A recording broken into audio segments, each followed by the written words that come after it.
The hour is 7 p.m. Having arrived, I'll call to order this regular meeting of Keene City Council. This meeting is being broadcast live on the City of Keene's YouTube channel. The video is also streamed on the city's website and is posted to the website by the next business day, barring any technical difficulties. If you'd like to receive an electronic copy of a City Council packet to reference while viewing future broadcasts, please contact the City Clerk's office during regular business hours or go to the city's website and subscribe to the City Meetings email list. The agenda is also accessible from any mobile device. I'd ask that the clerk please call the roll. Brian J. Lake. Here. Michael J. Remy. Here. Gladys Johnson. Here. Michael Giacomo. Here. Randy L. Filio. Here. Robert C. Williams. Here. Philip M. Jones. Here. Andrew M. Madison. Here. Chris E. Roberts. Here. Bettina A. Chadbourne. Here. Catherine I. Workman. Here. Mitchell H. Greenwald. Kate M. Bosley. Here. Thomas F. Powers. Here. Thank you.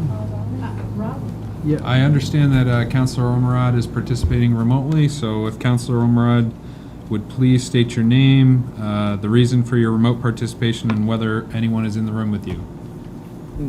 Good evening, Councilor Raleigh Ormerod here. I'm at home. I'm alone in this room for medical reasons. Anyone in the room with you there, Raleigh? There's no one in the room with me. Thank you very much. Councilor Giacomo, would you please lead us in the pledge?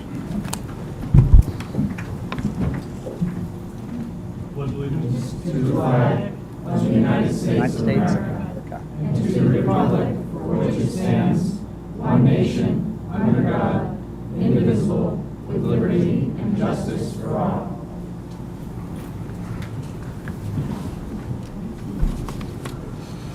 So just, let's see, announcements.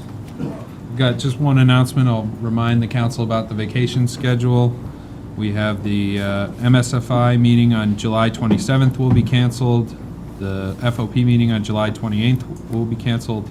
The August 4th City Council meeting and the August 10th and 11th committee meetings. And with that, I'm looking for a motion from Councilor Powers, please, on the minutes, with a second from Councilor Bosley. Thank you, Your Honor. Move to accept the minutes from the May 19th, 2022 regular meeting as printed. Second. And we have a motion from Councilor Powers, seconded by Councilor Bosley. Any discussion on the minutes? Seeing none, are you ready for a vote? All those in favor? We have to do a roll call. I'm sorry. Sorry about that. That's all right. Will the clerk please call the roll? Councilor Lake. Yes. Councilor Remy. Yes. Councilor Johnson. Yes. Councilor Giacomo. Yes. Councilor Filio. Yes. Councilor Williams. Yes. Councilor Jones. Yes. Councilor Madison. Yes. Councilor Roberts. Yes. Councilor Ormerod. Yes, Councilor Chadbourne. Yes. Councilor Workman. Yes. Councilor Greenwald. Councilor Bosley. Yes. Councilor Powers. Yes. It's unanimous. It is unanimous. We've a couple proclamations. Would Lieutenant Jeremy LaPlante and Lieutenant Aaron Cooper please join me at the front here?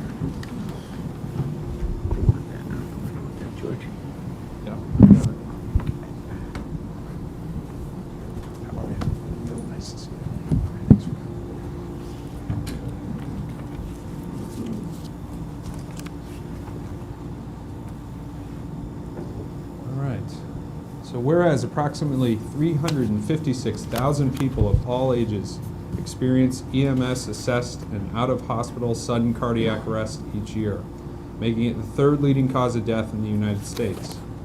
And whereas in 2016, the Keene Fire Department has been the city's lead organization to oversee and coordinate efforts that make a significant impact on safety and preparedness for our community, including improving early recognition of cardiac arrest, bystander CPR training, and the public access to automatic external defibrillators. And whereas bystander CPR rates in Keene are now 70%, well above the national average, with over 100 registered AEDs in the city. And whereas in 2021, the direct actions of the Keene Fire Department personnel resulted in exceptional delivery of choreographed group resuscitation efforts, I believe, resulting in several neurologically intact patient survivals to discharge from the hospital, including a person walking downtown, a landscaper doing yard work, an employee at a local business, and a citizen choking during a holiday meal with family. And whereas this labor-intensive team-based approach to on-scene emergency treatment and transport by Keene's fire-based emergency medical services has resulted in a remarkable increase in the number of local cardiac arrest survivors annually. Now therefore be it resolved that I, George S. Hansel, Mayor of the City of Keene, do hereby proclaim June 1st through 7th, 2022 as CPR AED Awareness Week in Keene, New Hampshire, and do further encourage all residents of the greater Keene community to express their sincere thanks to firefighters and Keene Fire Department, whose dedicated service reflects great credit upon themselves and the City of Keene for exceptional emergency services. In witness whereof, I hear and do set my hand in the official seal of the City of Keene this 2nd day of June, 2022. Thank you very much.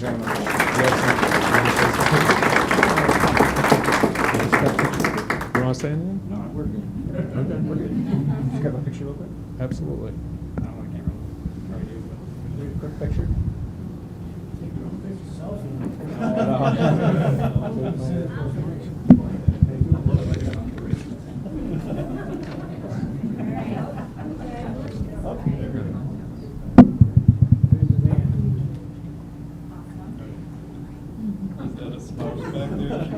Thank you so much. Thanks You're again. welcome. Very Thanks. much. Thank Yeah, you. thanks for coming in.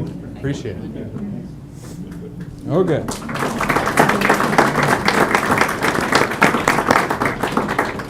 And I believe Kevin Watterson, if you want to join me up here. This is a pretty special one, too.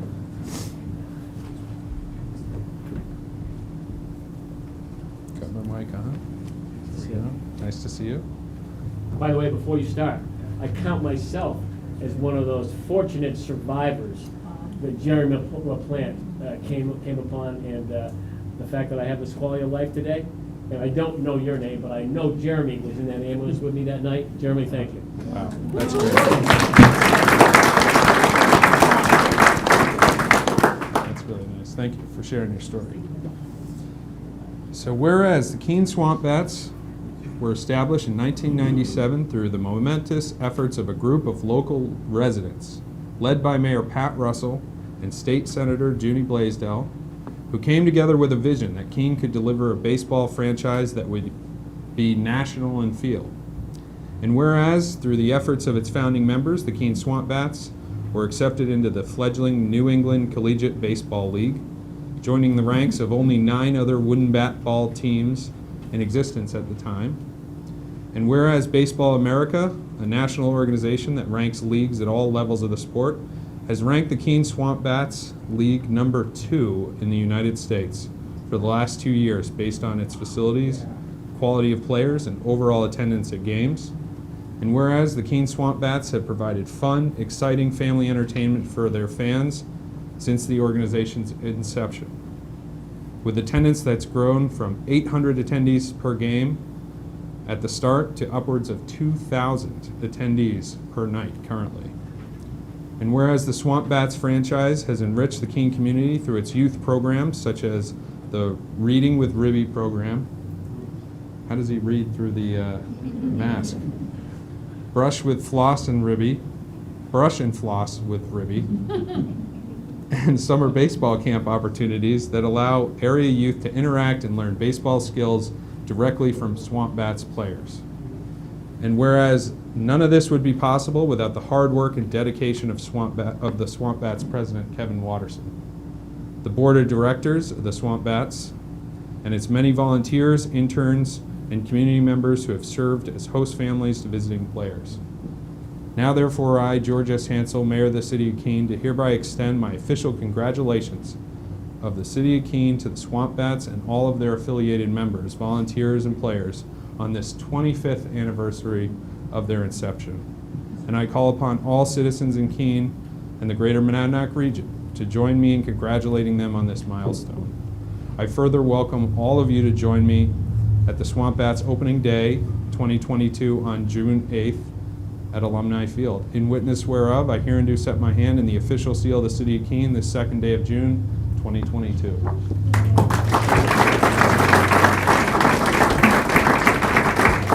Thank you, George. I just wanted to take 1 second and thank you, the city council and in particular the city staff. You can't do what we do for 25 years without a community partner that believes in you and guides you and directs you at every turn. Thank you. Thank you, Kevin.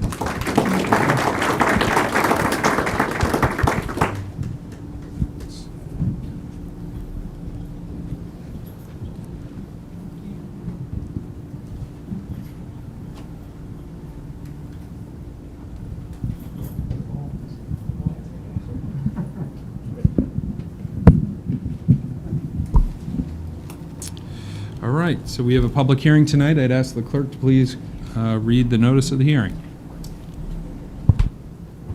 Notice is hereby given that a public hearing will be held before the Keene City Council relative to Resolution R 2022-09, which at the time of the printing of this notice would require that the sum of $26,757,681 be raised by taxation during the current year, which together with $38,227,487 for estimated operating revenues aggregating $64,985,168 is hereby appropriated for the use of several departments of the city government, and further that the sum of $6,959,868 be appropriated for capital expenditures and capital reserve appropriations in the city proprietary funds funded by the use of capital reserves, fund balance, and current revenues for the fiscal year beginning July 1st, 2022, per order of the mayor and councilors of the city of Keene, this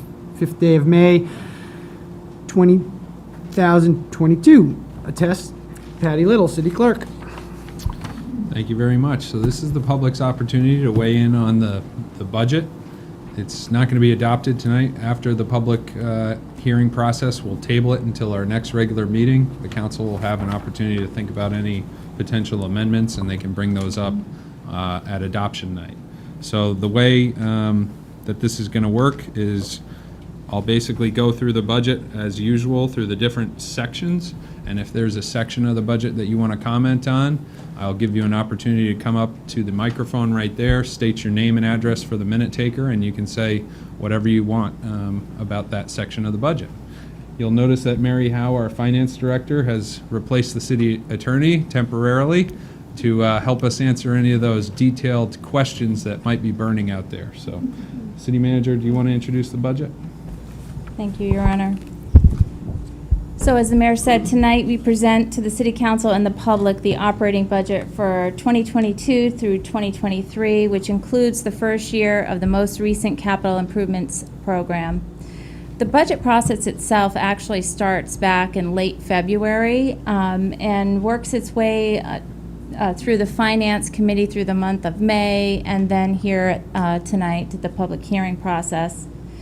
For anyone in the audience wishing to follow along, the budget can be found on the city's webpage on the Finance page under Financial Documents tab. My budget memo, which is at the beginning of the document, does a pretty good job highlighting changes in this year's budget. The municipal team has worked diligently to structure a proposed city budget with little increase on the city's portion of the tax rate, raising it slightly 0.49%, so not quite a 0.5%. This projects a 6-cent change in the municipal portion of the rate. The proposed budget complies with the City Council's fiscal policy, which aims to limit property tax increases to a rolling 3-year average CPI, net of any expenditures required by law. This year, the calculation was 2.6% of $27 million, which is equal to $704,000 allocated for the entire budget. The operating and capital budget proposals support the vision of the city's comprehensive master plan, city council goals, and fiscal policy to continue to move the city to a sustainable future while also striving to maintain overall affordability. The budget includes proposals to advance council goals around communication, information sharing, and public engagement. This budget also incorporates strategies to utilize resources in a manner that will minimize the burden to the taxpayer. Strategies have been included to reduce debt, lessen interest expense in the operating budget, and utilize additional capital reserve accounts to fund projects over time. The first year of the capital improvement program has been updated and modified in the proposed 23 budget to reflect the changes that have occurred since the adoption of the capital plan in March of 2022.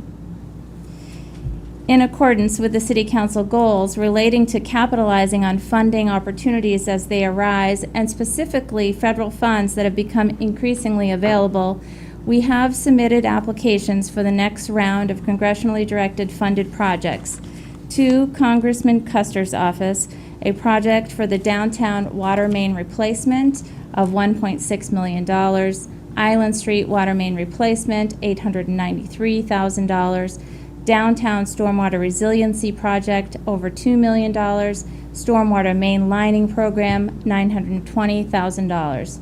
And we have submitted applications to Senator Shaheen's office for the Fire Station 2 project, which is $7.5 million, Recreation Center, $1.4, multi-use parking facility design, $1.2, and the Transportation Heritage Trail was submitted for $1.9. These are all projects in your capital plan.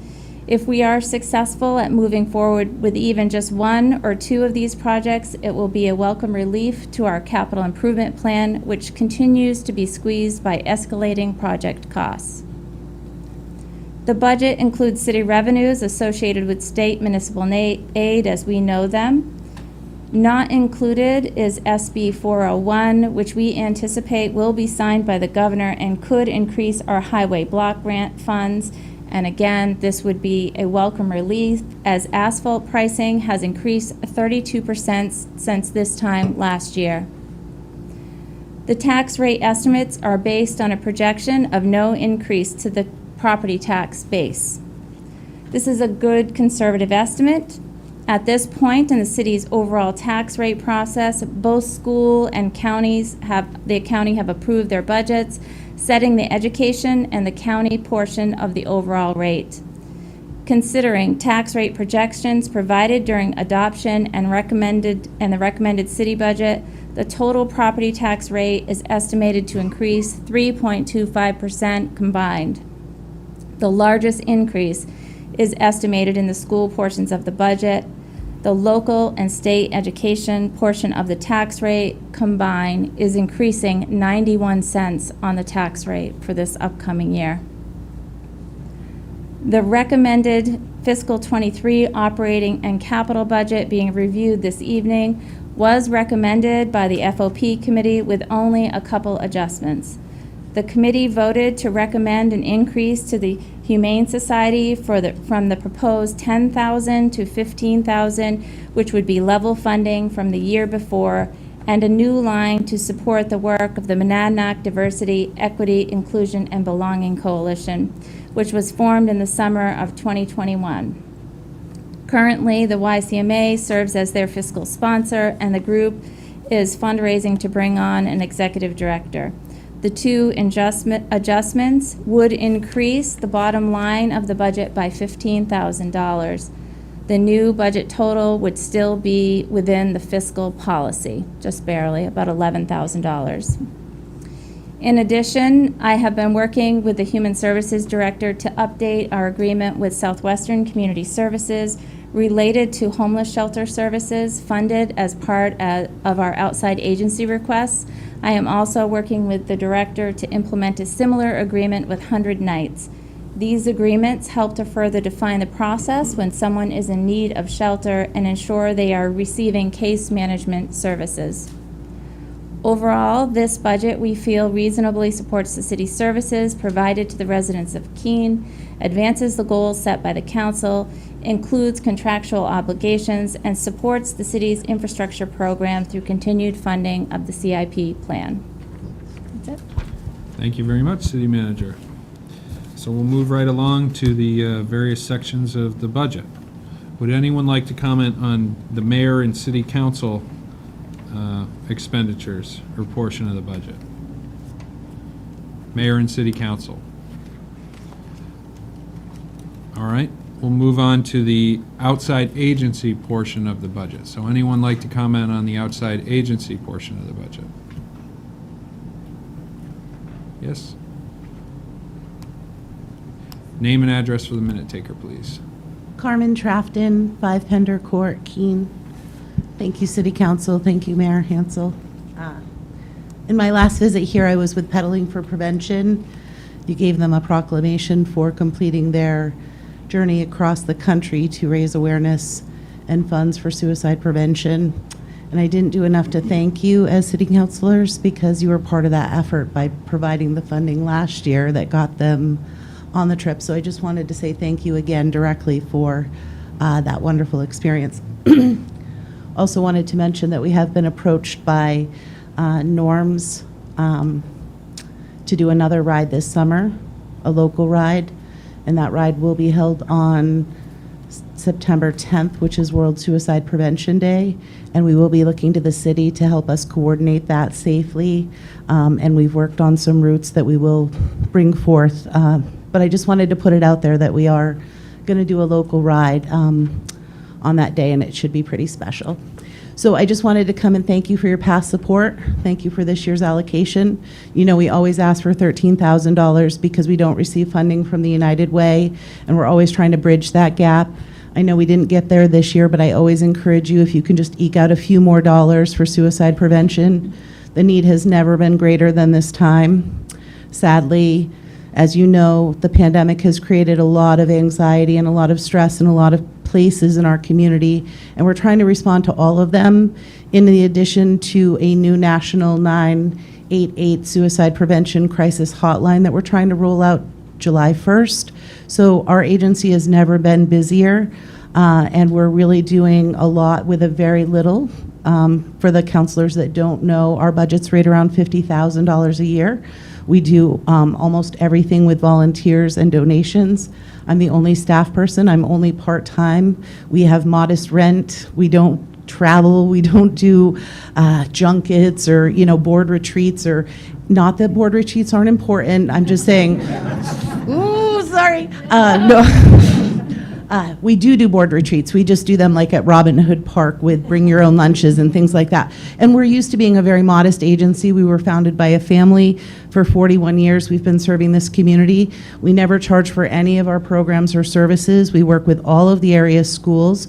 We've started a very good partnership with the MC2 charter school this year, where we're actually doing a lot of work with them within the school curriculum, which has been wonderful. But we do businesses and organizations and individuals and families, and our phones ring off the hook, and we get text messages in the middle of the night, and people just know that we're here for them. That's like our slogan is "You're never alone." So we do walk the walk, we do talk the talk. We have worked with city personnel when necessary. We love Andy from Parks and Rec, who always helps us coordinate our candlelight vigils and pretty much anything that we want to do. So I just wanted to say thank you. The need is great. We are responding as much as we can, as are our partners in law enforcement and the fire department, just responding to all the community needs. And gratefully, we've been very lucky so far. So thank you for your support and for all that you do. Thank you very much. Would anyone else like to comment on the outside agency funding? Name and address for the minute taker, please. Hi, good evening. My name is Mark Scoville, Mayor Hansel, members of the board. I'm from the Let It Shine nonprofit organization that is working our best to try to bring back the Pumpkin Festival this year for the city of Keene. I would like to thank you guys for your consideration and allocation of funds so that we can plan and bring back the Pumpkin Festival this year. We're looking forward to it, and we have tremendously appreciated the support and coordination of the city and organization in doing that. So thank you very much, and we're looking forward to October 22nd, having a good time, and bringing back the Pumpkin Festival. So thank you very much. Thank you. Anyone else? Name and address for the minute taker, please. Good evening. My name is Sally Millay, 5 Morgan Lane, Keene, New Hampshire. I'm here to represent the Keene Housing Kids Collaborative. I'm the executive director, and although that's my paid job and I work at advocating for our families and children, I would like to come to the council this evening to maybe just reinstate my position a little clearer than I did at the Finance Committee. So we're grateful for the support from the City of Keene. Last year we were financed and supported at $10,000. The committee this year has unfortunately been able to support us at that amount and has recommended $5,000 level of funding. And I just wanted to take this opportunity just to take a couple of minutes to make sure that everybody on the council here was really understanding about what the Kids Collaborative does and who we are. We're an independent 501c3, although our name leads us to having that relationship, and we serve families in Keene Housing. We operate independently of them. They did provide us startup funding when we started in 2015.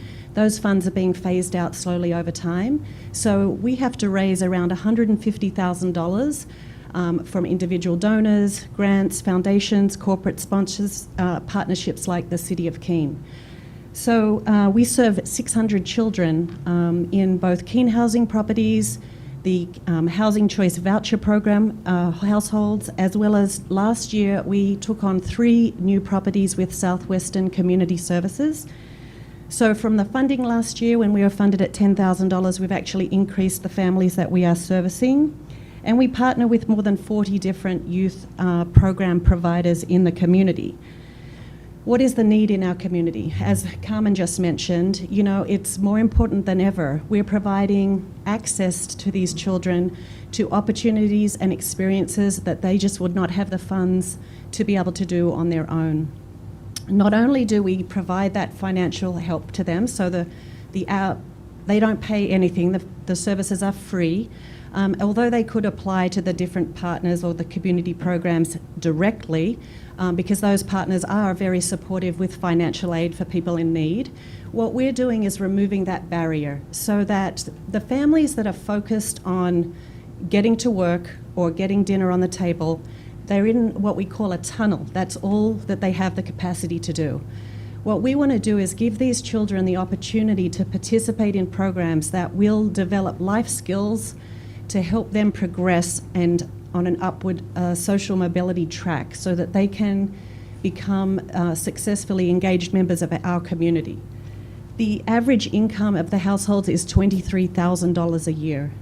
By the time these children living in low-income housing get to middle school, there's a 6,000-hour learning gap between them and their peers from more affluent households. 65%, research shows that 65% of children that live or are born into poverty remain in poverty through adulthood. What we're trying to do is reduce that opportunity gap and break that cycle and help these children become successfully engaged members of community. Parents and guardians of families in more affluent households spend $7,000 a year on these type of programs and experiences outside of the school setting for their children. 250 of the children out of the 600 that I mentioned attend Keene schools, and 44% of these children are receiving special education services, which is 3 times higher than the district average, 15%. So what's the impact? The impact here is this experiential learning opportunity, creates confidence, gives them critical thinking skills, problem-solving skills, teamwork. They're providing mentorship we've got fantastic educators and teachers, coaches, adults in our community that can provide role modelship and mentorship to these children.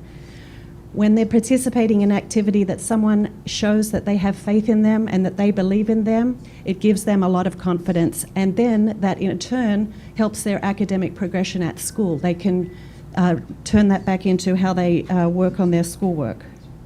So for the short-term investment that we're asking from the city to help us with $10,000, it results in $100,000 or $150,000 of program fees going back directly into the Keene economy. The other impacts are that we were helping reduce juvenile crime, reduce truancy, enhance school achievement, reduce tobacco and vaping use, and reduced illegal drug use.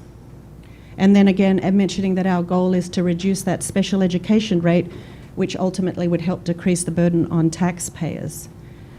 So as I mentioned, we're really here to solicit and urge your support for that reconsideration. It has been recommended that our funding is at $5,000. We would really appreciate the support at the same level of funding as last year, but we do appreciate the partnership with the city. And I would like to introduce Joanna Zambella, a board member that's also here for support of the collab.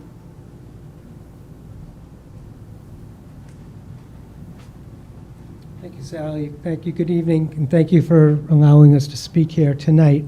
Sally threw out a lot of data and a lot of numbers. A couple things she didn't mention that's really important is that there's nobody else around in the state doing what we're doing at the Keene Housing Kids Collaborative. It's a very powerful program, and we've got data like you can't believe that backs up what we're doing. So if you want the data, we've got the geeks that they do that and really good at it.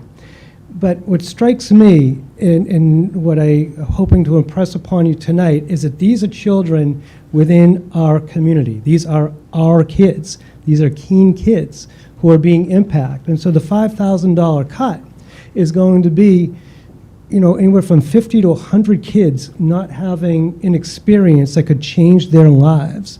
Because what we do is we help break the cycle of poverty. The whole mission is related to helping these children grow up to break out of the patterns that they exist in today to be productive members in our society.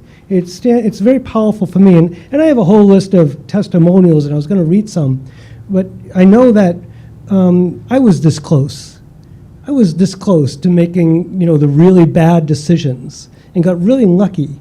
And maybe it's like, oh, well, Tony doesn't get to go to basketball camp this year because you had to cut programming, big deal. But maybe that's the year Tony starts smoking dope. Maybe this is when he finally gives up hope on how he could belong and be a part of something that all the other classmates can be in. Maybe that's the year he decides to accept a negative fate because that's what he sees above him, or the negative talk of his parents. So it's $5,000, the cut that's proposed, but it has a massive impact. So I ask from my heart that you consider putting that back in so that we can help the children that will be sitting maybe in one of your seats in a few years. Thank you very much. Thank you. Anyone else wish to speak about the outside agency funding? Yes. Name and address for the minute taker, please. Hi, everybody. My name is Ellen Avery, and I'm the Executive Director for Community Volunteer Transportation Company, which is otherwise known as CVTC. Our global headquarters are based in Peterborough, New Hampshire. We serve all 34 towns in the Monadnock region, all 23 in the towns in Cheshire County, and 11 in Hillsborough County. This is our first request to the city of Keene, and you might think it's kind of odd that you already have a transportation company in Keene known as HCS, as far as a nonprofit community transportation program. So why would I come in to ask you for money? And one thing that I'm very proud to say is that there's no duplication of effort here, or very little, let's put it that way. HCS has been serving the citizens of Keene for many years. You know that. You've been funding them for quite a while. CVTC's been around since 2008. And what we do, HCS takes Keene residents to Keene destinations. So if they have medical issues, they get taken up to the hospital. They have dentists in town. They have grocery stores in town. And where CVTC comes in for the residents of the city of Keene, for those people that have no access to transportation, but yet need to go outside of the city of Keene for more specific type of medical treatment. All of our trips have been medically based. people can get their food in Keene, which is no problem. And I'd just like to share with you some of the places that we take we took Keene residents last year. The winner, and it's no surprise, the number one destination was Dartmouth-Hitchcock up in West Lebanon. There were 54 rides that we took from Keene residents, taking them up to Lebanon and bringing them back home. 7 rides were to the Monadnock Community Hospital, not too far away, but not a place that one can get if they don't have a car. We've gone to Brattleboro. We've gone to Concord Hospital. We did a whole bunch of vaccine trips for Keene residents. We've been to Merrimack. We've been to Winchester. We've been to Brattleboro again. We've been to Concord. We've been to Boston. We've been to New London. We've been to Manchester. We've been to Springfield, Mass. We've been to Northampton. So you can see that we're getting lots of, last year I think we served around 36 individuals, just counting them once, whether they drove once with us or many times. And so we're really filling in the gap for those people that need to get their specialized medical treatment someplace else. So we're here, we're asking for $1,500. The city of Keene, in rank order, in this past year, came in at number 8. So towns like Jaffrey, Peterborough, Ringe were ahead of you, but 8 out of 34 is, as far as the number of rides requested, is impressive. So the rides are, there's no fee for the individual to have to come up with. We get our funding for the mileage reimbursement that we offer our volunteer drivers through the FTA, and we're required not to charge a fare using those funds because the federal government's already paying that for our drivers. So we're hopeful that you see that we're not here duplicating efforts, but we're filling in the gap, and we're asking for $1,500, and we appreciate it. Thanks a lot. Thank you. Anyone else?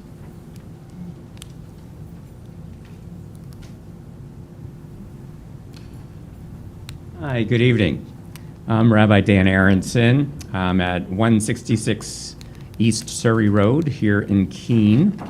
I happen to be a member of the Human Rights Committee, but I'm here tonight representing the Monadnock Interfaith Project and our team of faith leaders. But I could also be speaking on behalf of all of the people who've already spoken and even more people who are not here tonight. As faith leaders, as a matter of faith and conscience, we appeal to this body to consider the very real needs of those people living in Keene who are experiencing homelessness as you set your budget. We understand that the budget is largely set for the upcoming fiscal year, but the needs of our unhoused neighbors, our brothers and sisters, are quite regrettably not going away. As the Housing Stability Ad Hoc Committee continues to deliberate support to people experiencing homelessness in our great city, we hope the ideas and the letters submitted in recent months to this body by Councilors Workman, Lake, and Williams will find their way to the top of the committee's agenda. My colleagues who were present at yesterday's committee meeting were heartened to know that the committee is really wrestling very hard with ways to mitigate the harmful effects of homelessness in Keene. It's our hope that the committee will think creatively about overcoming the obstacles to enacting some of those proposals or others. It all begins by asking, what would it take to accomplish the unimaginable? We know there are no easy answers. We know some remedies will cost money when there's little money to be allocated. But we're talking about human beings who, like You and me are created in the image of the divine, to draw from language from my own tradition. Therefore, we have a responsibility to find answers, as inconvenient as they may be, and to find the funding to provide remedies, even if it means making very, very difficult budgetary decisions. So one of my heroes was a guy named Hillel, who lived around the 1st century of the Common Era. He said, "If I am not for myself, who will be for me? But if I'm only for myself, who am I? If not now, when?" It's the sad truth that there will always be people in our city who are unhoused and who, for a myriad of reasons, do not or cannot access the existing resources that this city offers. By allocating funds to the organizations you heard from tonight, but allocating funds for facilities such as restrooms, dumpsters, a camping site, outreach, other remedies, this body can at least help restore to the most vulnerable in our midst the dignity that they deserve. We need only see within every human being the image of the divine, and to ask, what would it take? What would it take? If we as a society won't do this, what are we? If not now, when? Thank you. Thank you. Anybody else? On the outside agency funding? City manager? I want to make a correction. The FOP committee increased the senior center, and I think I said Humane Society. So it's the senior center moving from $10,000 to $15,000. All right, thank you. Further public comment on outside agencies? Okay. So we'll be moving on to community-funded events. Anyone like to speak on the budget for community-funded events? Seeing none, we'll move on to capital appropriations, page 40. Which actually, that's just all the roll-up of all that. Employee benefits.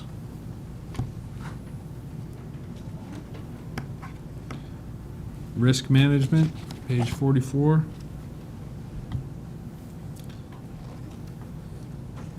City manager's office,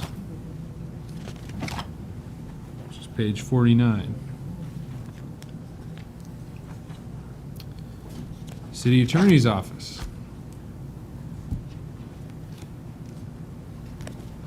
City clerk. Okay, moving on to the administrative services, the assessing department.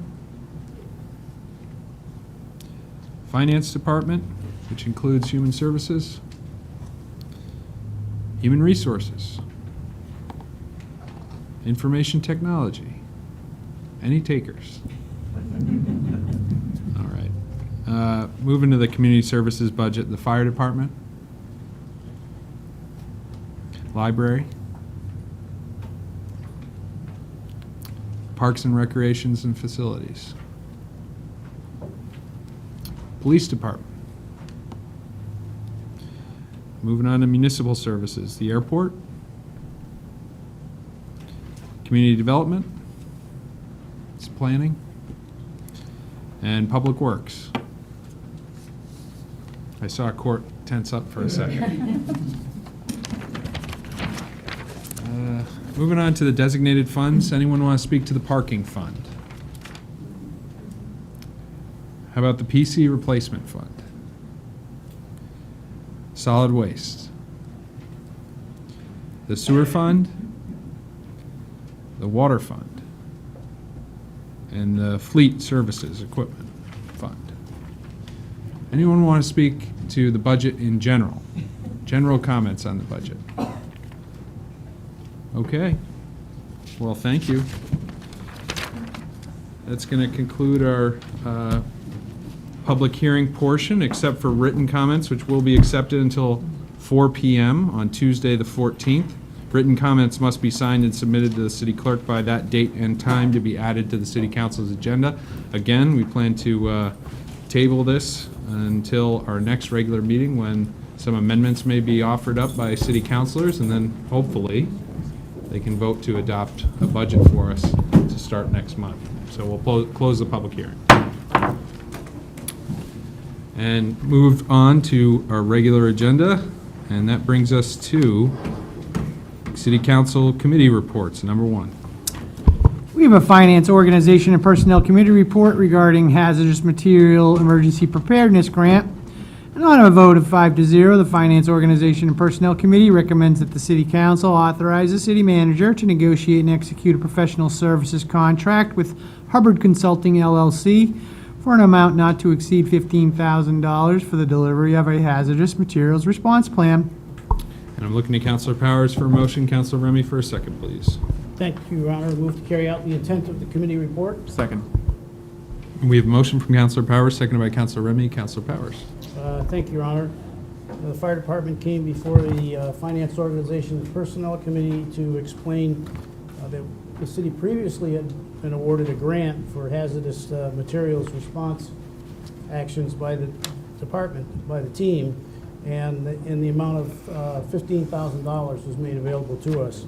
Based on that award, the department put together a proposal, put out an RFP for an agency firm to do a study and build a new plan, more up to date, and work through the matter to bring back for an operational plan for the fire department in the near future. So committee voted unanimously to recommend that the city council do the same and award this contract. Thank you. All right, thank you. Any discussion? Seeing none, are you ready for a vote? Will the clerk please call the roll? Thank you. Counselor Lake? Yes. Counselor Remy? Yes. Counselor Johnson? Yes. Counselor Giacomo? Yes. Counselor Filio? Yes. Counselor Williams? Yes. Counselor Jones? Yes. Counselor Madison? Yes. Counselor Roberts? Yes. Counselor Armorad? Yes. Counselor Chadbourne? Yes. Counselor Workman? Yes. Counselor Greenwald? Counselor Bosley? Yes. Counselor Powers? Yes. And it is unanimous. Number 2. We have a Finance, Organization, and Personnel Committee report regarding an airport land lease, and on a vote of 5-0, the Finance, Organization, and Personnel Committee recommends that the city manager be authorized to do all things necessary to negotiate and execute a land lease agreement with Mr. Lance Miller. Councilor Powers for a motion. Councilor Remy for a second, please. Your Honor, move to carry out the intent of the committee report. Second. We have a motion from Councilor Powers, seconded by Councilor Remy. Councilor Powers. Thank you, Your Honor. We were joined by the airport director, who explained that currently there's a hangar at the airport that is being sold to another party. And as you know, we own the land, and the owner or operator owns the facility. So with this sale, the city would like to get the lease lined up in the timing of the new owner and along in the same fashion as all of our other leases. So this is fairly normal.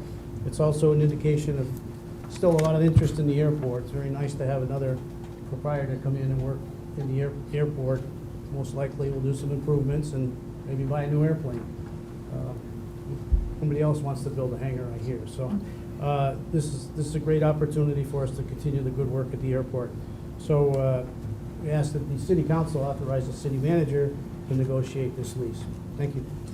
Thank you. Any discussion? Seeing none, are you ready for a vote?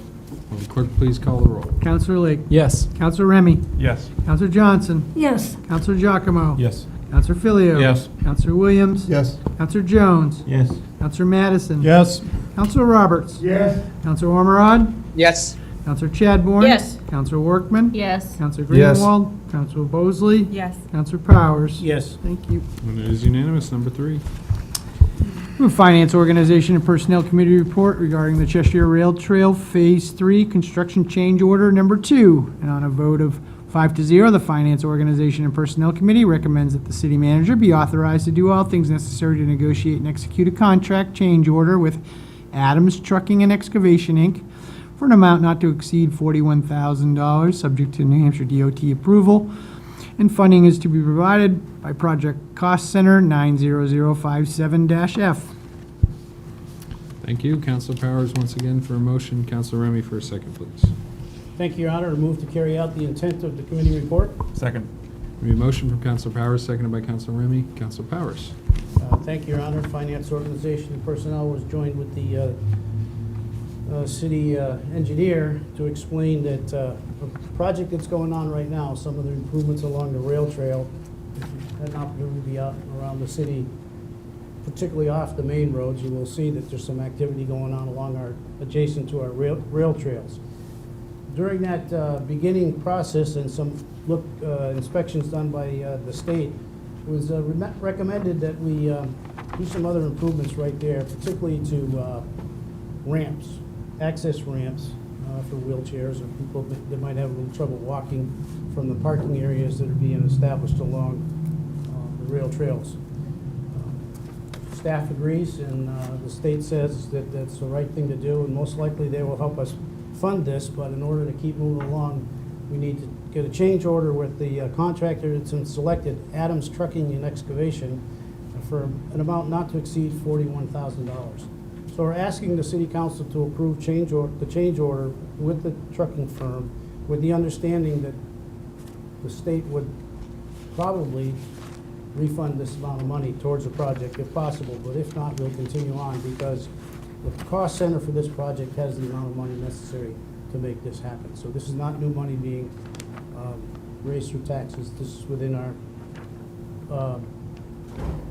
planned programming for this year. Thank you. Thank you. Any discussion? Counselor Giacomo. Thank you, Your Honor. One quick question to the committee on that one. The 41,000, does that represent the 20% or does that represent the 100% of the project? Good question. None of us know. I believe it 20. is. 20. 20%. Further discussion? Seeing none, are you ready for 20%? The 20%. Further discussion? Seeing none, are you ready for a vote? Will the clerk please call the roll? Counselor Lake? Yes. Counselor Remy? Yes. Counselor Johnson? Yes. Counselor Giacomo? Yes. Counselor Filio? Yes. Counselor Williams? Yes. Counselor Jones? Yes. Counselor Madison? Yes. Counselor Roberts? Yes. Counselor Ormerod? Yes. Counselor Chadbourne? Yes. Counselor Workman? Yes. Counselor Greenwald? Yes. Counselor Bosley? Yes. Counselor Powers? Yes. It's unanimous, but we need to correct the record of the. Yep, I would like to just correct that. So the total amount is $40,878.50, of which the city's share is $8,275.70. So that is the total amount, the $40,000. Anyone yes. want to switch their vote? Still yes. All right, well, that's good. It saves us some trouble. Okay, so it's unanimous. Number 4. We have a Finance Organization and Personnel Committee report regarding our recommendation for operating budget adjustment for the Keene Senior Center. And on a vote of 5-0, the Finance Organization and Personnel Committee recommends the accepting of communication from Counselor Lake as informational. So this will be accepted as informational. Council Lake can make his amendment at the budget. Or it's already done. Yeah, so you've got it in there. Good. All right, City Manager. Just a couple of updates for you this evening. Construction season has begun, and likely the biggest project this year is the Winchester Street reconstruction project, which we expect will commence at the end of the month. This season, the work will focus on the Key Road, Riverside Plaza intersection up to Wendy's entrance. the contract requires that one lane will be maintained at all times, but delays should be expected. Public Works will create a project-specific website to help communicate project updates and for the public to notify us of any problems. There will also be a weekly email update that you can subscribe to once that website has been set up. And so you should have the construction update in your mailbox with the other projects that are currently moving forward. And if you didn't see in the paper, the pools are opening. There was actually a pretty big article on the pools. The pools will open on June 13th. Also in your I think on your table this evening, you have some additional information from the Parks and Rec program related to summer programs that are beginning. In regards to the pool work at Robin Hood, this year we focused on the bathrooms, and those bathrooms have been upgraded to current ADA standards, including new showers, sinks, toilets, benches, changing areas, water fountains, paint, and LED lights. We obviously have more work to do, but that was the first phase of the work. Thank you. Brings us to, we have one item for more time, and more time will be granted, and that brings us to ordinances for first reading, number 1. And we have an ordinance from Elizabeth Fox, ICM Human Resources Director, relating to personnel systems and procedures, and ordinance 02206, relating to personnel systems and procedures. Now be referred to the Finance, Organization, and Personnel Committee. Ordinances for a second reading. We've got a few things that we're going to just table to the next regular meeting because they're all related to the budget. So J1, a ordinance relating to class allocations and salary schedules will be tabled to the next regular meeting. Item K1, a resolution related to the fiscal year budget will be tabled to our next regular meeting, obviously. And K2, all of the appropriations resolutions will be tabled to the next regular meeting as well. Which brings us to number 3. We have a Finance, Organization, and Personnel Committee report relating to the establishment of a Parks and Facilities Infrastructure Capital Reserve. And we have Resolution R2218 relating to the establishment of a Parks and Facilities Infrastructure Capital Reserve. We'll file the report. I'm looking at Councilor Powers for a motion to adopt, and Councilor Remy for a second, please. Thank you, Your Honor. I move to adopt Resolution 2022-18. Second. We have a motion from Councilor Powers, seconded by Councilor Remy. Councilor Powers. Thank you, Your Honor. So this approval would establish a capital reserve fund for parks, recreation, facilities, infrastructure issues that may arise from time to time throughout the budget year and from year to year. What it does is gives the city an opportunity to stabilize some funding for projects that are known that may well happen because it's really maintenance intensive. And it stops the spikes that we've seen over the last few years that happen when we've identified 4 or 5 different projects that are fairly expensive and you're trying to move them into a budget process. So there'll be an appropriation made throughout the budgetary process into this fund once it's established. It'll be available to the city department to do the kind of work that it needs to be done. If it needs to be bid, it'll be bid. If it needs other action by the city council, it'll happen. The funding will be there, and we won't have to go through that funding process every time we have something like that. And we won't have to take it from an existing budget that may be earmarked for something else. You may recall that last year or the year before, we did establish several other funds like this that have made a big difference in how we fund and how we maintain our facilities. So this was approved unanimously by FOP. I'd like the city council to do the same. Thank you. Thank you. Any discussion? Seeing none, are you ready for a vote? Will the clerk please call the roll? Counselor Lake. Yes. Counselor Remy. Yes. Counselor Johnson. Yes. Counselor Giacomo. Yes. Counselor Filio. Yes. Counselor Williams. Yes. Counselor Jones. Yes. Counselor Madison. Yes. Counselor Roberts. Yes. Counselor Armorod. Yes. Counselor Chadbourne. Yes. Counselor Workman. Yes. Counselor Greenwald. Yes. Counselor Bosley. Yes. Counselor Powers. Yes. That is unanimous. Number 4. We have a Municipal Facilities, Services, and Infrastructure Committee report relating to the Brian A. Madsen Parks and Recreation Center and Resolution R2022-20. And on a vote of 5-0, the Municipal Services, Facilities, and Infrastructure Committee recommends the adoption of Resolution R2022-20. Thank you. We'll file the report. Counselor Greenwald for a motion, please. Counselor Filio for a second. Wow, finally get to say something. Wake up, wake up. With great appreciation and great support for the resolution, I move the adoption of Resolution R 2022-20 relating to Brian A. Madsen Parks and Recreation Center. Second. We have a motion from Counselor Greenwald, seconded by Counselor Filio. Counselor Greenwald. Oh, now we speak. As you all know, Brian Madsen was our Parks and Recreation Director for a good period of time. A great individual. Those of you that knew him, I'm sure loved him and appreciated him.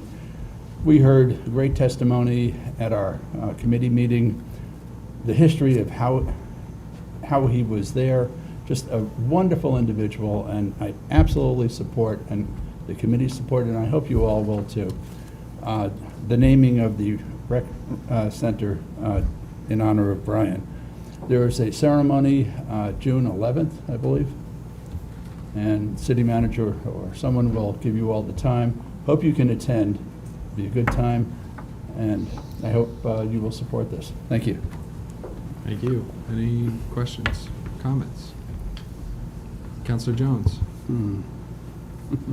Thank you, Your Honor. I appreciate, and I just wanted to say I wanted to thank Counselor Powers for bringing this, being thoughtful and bringing this forward. This is a great tribute to a great man. Some of us here had the opportunity to work with him, and he just bled the love for Keene. He was an outstanding individual who just wanted to get things done and knew how to get things done. And it was a great thing to work with him, and I'm proud to vote for this. Thank you. Further comments, questions? Seeing none, are you ready for a vote? Will the clerk please call the roll? Counselor Lake. Yes. Counselor Remy. Yes. Counselor Johnson. Yes. Counselor Giacomo. Yes. Counselor Filio. Yes. Counselor Williams. Yes. Counselor Jones. Yes. Counselor Madison. Yes. Counselor Roberts. Yes. Counselor Ormerod. Yes. Counselor Chadbourne. Yes.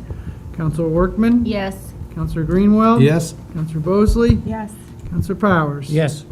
And that is unanimous, which brings us to number 5. We have a Finance, Organization, and Personnel Committee report relating to the appropriation of funds and use of unassigned fund balance for the fiscal year 2022 Fire Department personnel budget and Resolution R 2022-21, a resolution relating to the appropriation of funds from the general fund as unassigned fund balance. We'll file the report. I'm looking at Counselor Powers for motion. Counselor Remy for a second, please. Thank you, Your Honor. Moved for the adoption of Resolution 2022-21. Second. We have a motion from Counselor Powers, seconded by Counselor Remy. Counselor Powers. Thank you, Your Honor. It's coming to the end of the fiscal year for the city of Keene, and every year, from time to time, we have to deal with economic issues that have faced any number of departments. In this particular year, it's been a long and hard year for the fire department, for all hands activity. And with that means that a lot of folks have had to come in, and there's been a lot of expenses there. At the same time, there have been retirements. So when you combine those two together, you get a little tight on the budget. So in order to make sure that the bottom line of our budget doesn't go overspent, this is really a transfer of some funding that's available in the city's appropriated budget from other areas that will not meet those or exceed their expenses. So this proposal moves $360,000 to the personnel area of the fire department. Talked with the fire chief at FOP last week, unanimously approved it, recommended the city council do the same. Thank you. Thank you. Are there any questions or comments? Seeing none, are you ready for a vote? Will the clerk please call the roll? Counselor Lake. Yes. Counselor Remy. Yes. Counselor Johnson. Yes. Counselor Giacomo. Yes. Counselor Filio. Yes. Williams. Yes. Counselor Jones. Yes. Counselor Madison. Yes. Counselor Roberts. Yes. Ormerod. Yes. Counselor Chadbourne. Yes. Counselor Workman. Yes. Counselor Greenwald. Yes. Counselor Bosin. Yes. Counselor Powers. Yes. And that is unanimous. So just before we adjourn, I just want to remind city councilors really quickly that if you're planning to submit any amendments to the budget, according to the rules, those have to be submitted in writing to the city clerk's office by 4 p.m. on Tuesday before our council meeting, which would be Tuesday, June 14th. So you should think about doing that. Councilor Filio? Thank you. Just before we conclude tonight's meeting, just a little comment that I want to make. As we heard the public hearing, and most of it was over a few $1,000s here and there, and I said I'd remind the council of this. I want to remind the council the state of New Hampshire still owes the city of Keene $11 million in past rooms and meals taxes. They may have forgotten. I have not. And when the governor's here later this month, I will be reminding him. Thank you very much. Okay, thank you. City manager? The memorial service will be held at 1 p.m. on June 11th at the Keene Recreation Center, and if it rains, it will be moved inside to the multipurpose room, so. Well, it's a dedication, right? No, it's. Yeah, it's a memorial, it's like a remembrance. It's a memorial, and yeah, then we're going to be able to announce that Right. Okay. Great. we took care of it. Excellent. Councilor Remy? Sorry, one more last thing. I just want to make sure you guys all know you're invited this Saturday for a Taste of Keene. So 11:30 to 3:30, please come out. I just checked, we've pre-sold 3,000 tastes so far already, so should be busy. All right, that's great. Did you say cases? Tastes. 3,000 tokens. Cases of beer. All right, well, that concludes our regular agenda. I want to thank everyone for your time and attention tonight. We stand adjourned.